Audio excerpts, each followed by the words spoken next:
What if the person you loved and trusted most was plotting to destroy you? Enjoy this story.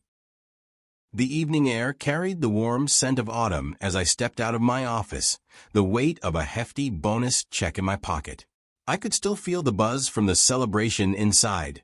Cheers, congratulatory handshakes, and more than one offer for drinks later. My mind, however, was already somewhere else. Dinner at my favorite Italian restaurant, and maybe picking up something special for Sarah, my girlfriend. She deserved it after putting up with all those late nights I had been pulling at work. It was almost sunset, the sky streaked with orange and pink. I felt good, triumphant even as I strolled down the street. The city felt alive around me, people hustling past, cars honking in the distance, and the clatter of a nearby restaurant serving its early dinner crowd. I raised my hand to hail a cab. One zipped by without even slowing. I waved again. Another cab whizzed past. That was strange. I tried 3 more times with the same result. A cold, uncomfortable sensation began to creep in, dulling the excitement I had felt only moments earlier. Shaking off the unease, I decided to walk. It wasn't that far to my apartment, and maybe the fresh air would help clear my mind. The further I walked, though, the quieter the streets became. I cut through some lesser-known parts of the city, figuring it would save time. But with each step, the streets grew narrower, and the light dimmer. The city's familiar energy seemed to drain away, leaving only a strange stillness behind. I pulled my jacket tighter against the chill in the air, feeling the growing weight of something unspoken, as though I had stepped into a different world altogether. That I continued walking. But something wasn't right. The air felt too still, too thick, as though the world itself was holding its breath. The hum of the city, once so familiar, seemed to fade into the distance. My footsteps echoed against the brick walls of narrow alleyways I usually avoided. Still, I pushed forward. I just wanted to get home.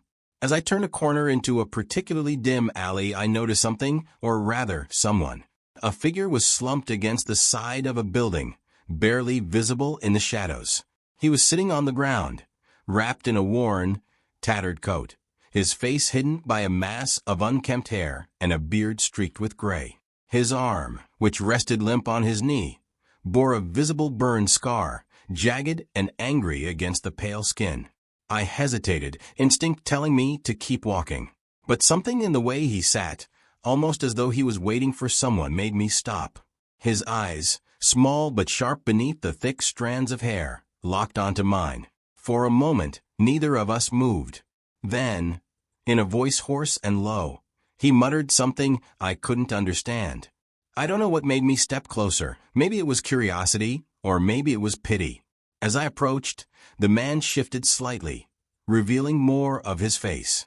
He looked older up close, his features weathered and worn like someone who had lived through too much. "You all right?" I asked, more out of habit than genuine concern.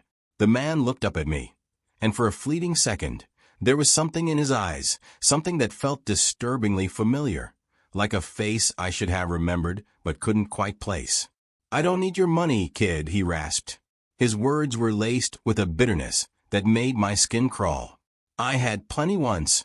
I wasn't sure what to say. There was something about him, an air of tragedy, but also something more, something that drew me in despite every instinct screaming at me to leave. I reached into my pocket and pulled out a few bills.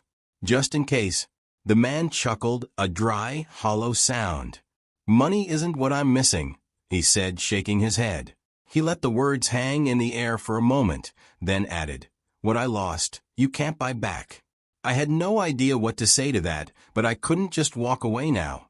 There was something strange here, and it tugged at me in a way I didn't understand. I hesitated, unsure whether to walk away or stay. The man intrigued me, though, like an old story waiting to be told. Against my better judgment, I decided to sit down beside him. The cold from the pavement seeped through my clothes, but I ignored it. "So, what did you lose?" I asked, feeling a little foolish the moment the words left my mouth. Who was I to pry into this stranger's life? The man looked at me for a long time before answering, as if deciding whether I was worth the trouble of telling. Finally, he let out a sigh and spoke. "My name's Samuel," he said, though something about the way he said it made me think that wasn't the name he'd always gone by. He had the air of someone who used to be someone else. "Once upon a time, I had everything: money, fame, a house so big I couldn't walk from one end to the other without getting tired." He paused, pulling at the frayed edge of his coat. I listened quietly, sensing that what came next wouldn't be something easily forgotten. "I was a race car driver," he continued. "Back in the day, they called me Lightning Sam, fastest man on four wheels." A small, bitter smile flickered across his face. "You probably don't remember. Hell, no one does anymore." I didn't know much about racing, but I'd heard of Lightning Sam. My father used to talk about him, how he'd dominated the track for years before disappearing after a terrible crash. I felt a knot tighten in my stomach as I realized who I was sitting next to. "I was at the top," Samuel said, his voice growing softer, more distant. "It's all anyone ever wants, right? To be the best. But there's a price. Always a price." He looked down at his hands, his fingers twitching as though gripping the steering wheel of a car only he could see. "My last race, I was leading. The finish line was just ahead. But then, the brakes failed." The words came out so quietly I almost didn't catch them. His eyes, once locked on mine, drifted away, lost in the memory of that fateful day. The car spun out. Flames, metal, everything went up in smoke. I crawled out, but not before the fire got me. He lifted his arm, showing me the burn scar again. The damage ran deeper than the skin. They said it was a miracle I survived. I wanted to ask more, but something about the way he sat there, broken, yet still holding on to the remnants of who he once was, made me stay silent. The man who had once been a champion was now just a shadow of his former self. "It wasn't the crash that took everything from me," Samuel said after a long pause. "That came after." Samuel sat in silence for a moment, his eyes clouded, as if reliving the crash all over again. I could feel the weight of his story bearing down on me, but something told me this was just the beginning. "The crash wasn't the worst part," he said, almost to himself. "It was what came after." He looked at me, and for the first time, I saw something other than bitterness in his eyes, a spark of pain and anger. The day of the crash, I was leading the championship. All I needed was that win, and my name would have been immortal. But someone made sure that never happened. His hand tightened into a fist, knuckles white. "Someone tampered with my brakes," he said, his voice dark and steady. I found out later, too late of course, that it wasn't just bad luck or a malfunction. It was sabotage. I felt a chill creep down my spine. "Who would do something like that?" I asked. He gave a short, humorless laugh. "Who wouldn't in my world? Rivals, managers, sponsors. When you're at the top, everyone wants to knock you down. But it wasn't just anyone who did it. It was the two people I trusted most." I swallowed hard. I wasn't sure I wanted to hear the answer, but I asked anyway. "Who?" "My wife, Lila," he spat, the name like venom on his tongue. "And my best friend, Derek." The shock must have shown on my face, because Samuel shook his head and gave me a look that said I didn't know the half of it. "Lila, we'd been married 10 years. She was my world. She saw me through the bad races, the injuries, everything. I thought she was in my corner. Turns out she was busy in someone else's bed, Derek's. My best friend, my crew chief, the man I'd trusted with my life on the track." I couldn't speak. The bitterness in his voice, the look of pure betrayal on his face. It was enough to make my heart pound. "How do you recover from something like that?" "They'd been planning it for years," he continued, the words tumbling out now. "Behind my back they'd been scheming. I found out later that she convinced me to take out a massive life insurance policy, a damn fortune. And then they rigged my car. The crash was supposed to kill me." Samuel clenched his fists again, his voice shaking with fury. "I wasn't supposed to survive." The alley felt colder now, the silence between us heavy with Samuel's revelation. I didn't know what to say. "What did you do?" I asked finally. Samuel looked at me, his eyes burning with a mixture of hatred and sorrow. I did nothing at first. I let them think they'd won. Samuel's eyes burned with a mix of rage and sorrow as he spoke, the weight of his words pulling me deeper into his story. I spent months recovering after the crash. He began, his voice tightening. Hospital stays, surgeries, and endless physical therapy. The pain was bad, but worse was watching them. The two people I trusted most act like nothing had changed. Lila, with her fake smiles, and Derek, pretending to be my loyal friend. They visited me, doted on me, and for a while I let them. They had no idea I was already onto them. He paused, looking down at the cracked pavement beneath his feet. It didn't take long for suspicion to turn into certainty. At first I thought it was just paranoia. I mean, who wants to believe that the love of their life and their closest friend are plotting behind their back? But things weren't adding up. They'd whisper when they thought I was asleep. Their concern felt rehearsed, fake. And the accident, the way the brakes failed so suddenly, I shifted uneasily. So you started putting it together? Not right away, Samuel replied. I was still trying to convince myself it couldn't be true. But then one night a guy from my pit crew, Dave, came to see me. He looked like hell, barely holding it together. He'd been part of the sabotage, but he didn't know what he was doing at the time. Thought it was a regular adjustment. But afterward, when he found out about the insurance policy and overheard Lila and Derek, he figured it all out. The guilt ate at him until he couldn't stay silent. Samuel's voice turned colder. He confessed everything. Told me how they'd rigged the car. They were counting on me not walking away from that crash. I sat there, stunned. Betrayal is one thing, but this? This was something darker, more sinister. And they never suspected you knew? I asked, finding it hard to imagine keeping that kind of secret inside. Samuel shook his head. No. I played my part well. Let them think I was too broken to fight back. Derek would drop by and talk about the future, acting like nothing had happened, while Lila would sit by my bedside, her hands in mine, already spending the money she thought she'd get. I swallowed hard. So, what did you do? Samuel's lips curled into a bitter smile. I waited. I needed time. Let them get comfortable, believe they'd gotten away with it. And while they thought I was too weak to do anything, I was planning how to destroy them. Samuel's face twisted into something darker as he prepared to tell the part of his story that had clearly been gnawing at him for years. They thought they'd won, he said, his voice cold. Lila and Derek were so sure of themselves, laughing behind my back. But I wasn't broken. I was watching, waiting. I let them think they'd gotten away with it. He shifted slightly, as if adjusting to the weight of his words. I played it smart.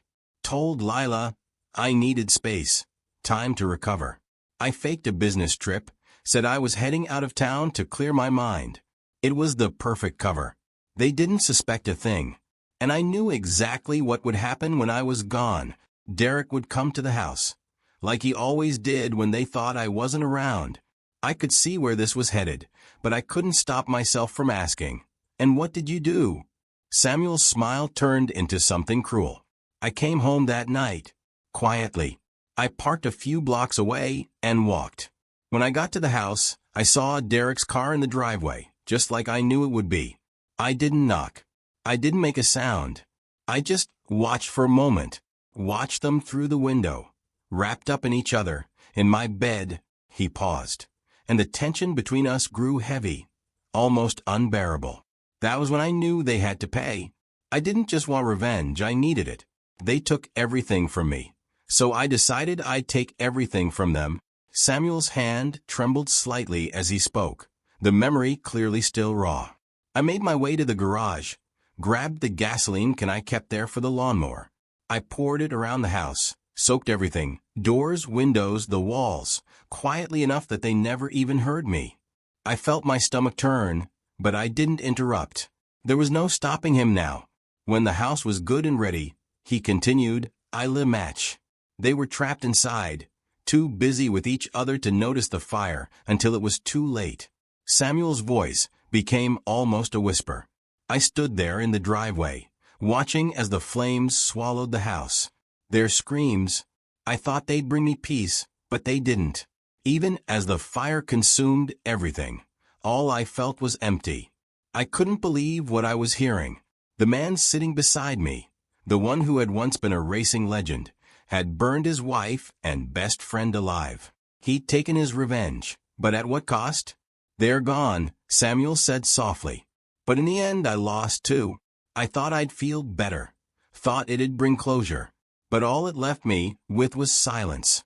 He looked around the alleyway, his home now. This is where revenge gets you. I traded my soul for a few moments of satisfaction. And now, I'm just another ghost in this city. For a long moment, neither of us said anything. The story hung in the air like thick smoke, choking the words out of me. I could hardly believe what I'd just heard, the sheer weight of Samuel's confession pressing down on me. The man sitting next to me wasn't just a victim of betrayal. He was the architect of destruction. And the worst part? He didn't seem relieved or justified. He seemed haunted.